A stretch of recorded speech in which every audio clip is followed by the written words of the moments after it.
Assalamu alaikum everyone, this is Juveri Ahmed, roll number 2022 CE10 Computer Engineering student at UET Lahore. Today I will discuss the 15th lecture of CS 5150, which is all about web apps and frameworks.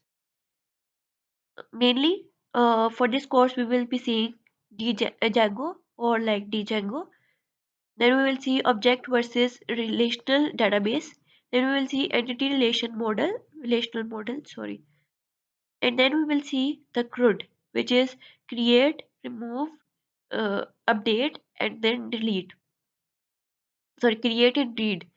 And using SQL, this is like, here is a mistake, HTTP and then Django. So let's have a look in the detail.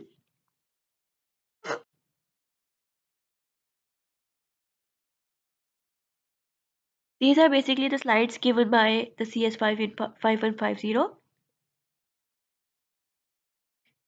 This is basically their things. Okay, now we have web application frameworks. What we see here, we have Django, then we have architectural styles, which include client server separation. Okay, in start we see the client server, then we see the three-type architecture, then we see the model view template. Okay, three-type architecture basically also includes the database. Then we have model, which is ORM, or object relational mapper. And then we have view controller. This is basically the topic we discussed in, I think, 11th or 10th lecture. Now we have objects versus relational databases. Objects encapsulates data in fields, expose behavior via methods. It basically have methods like we have in OOP, and it basically have rows of tables with fixed column types, fixed type of columns. Okay, form a graph by referencing other objects. Okay, support like support inheritance and polymorphism, which we actually see in OOP lectures, OOP course. Or basically, inheritance means taking fields from the parent, and polymorphism was also a term of OOP. Then we have store data in rows and tables. Okay, so here we have tables instead of objects, and we have entity. So like each row represents an entity instead of an object. ERM, which means entity relational relation model, can be used for requirements modeling. Here, this shows an entity can be used for database design. So we basically see ERM in database design course, but we will see basics here. So during the ERM diagram, we have this type of rectangle is basically the entity. Then this is the relationship between entities, and this is an entity or related attribute. This is an example. A student has a major, which is major in of CS5150, which is an attribute. Then is member. Okay, so is member in one project. He can be member in. Okay, so basically this shows that CS5150 students 6 to 8 is mapped with one project. So means 6 to 8 students must be included in one project. His client team member 102N. Okay,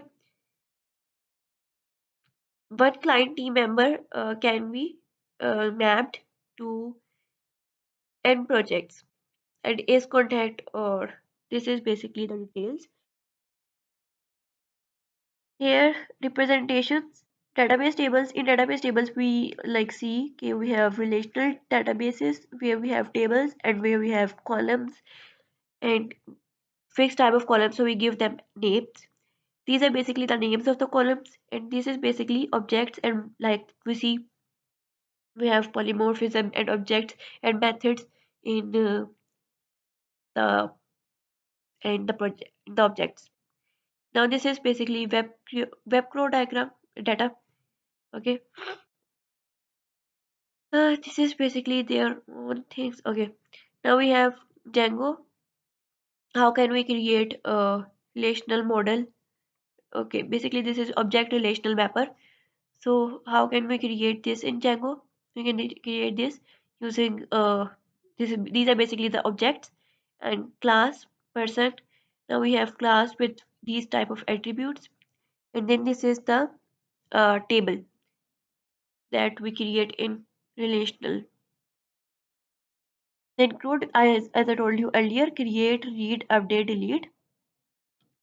In SQL, SQL is basically structured query language, mostly used in database lectures, database course.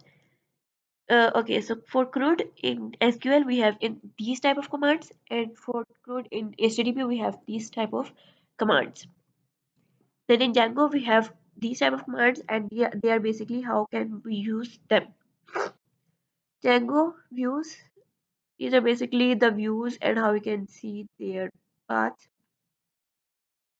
Controller, okay, these are views. Controller, these views are have like the controller have these type of views, and yes, as you already see that this data is stored in the controller.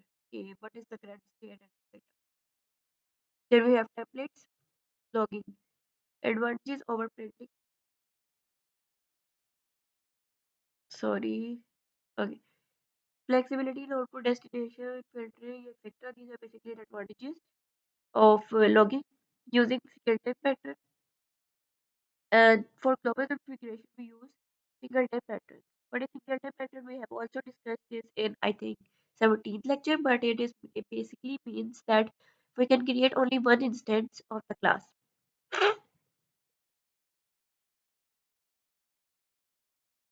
I think this is the last slide. Yes, so this is all from my side. Thank you so much.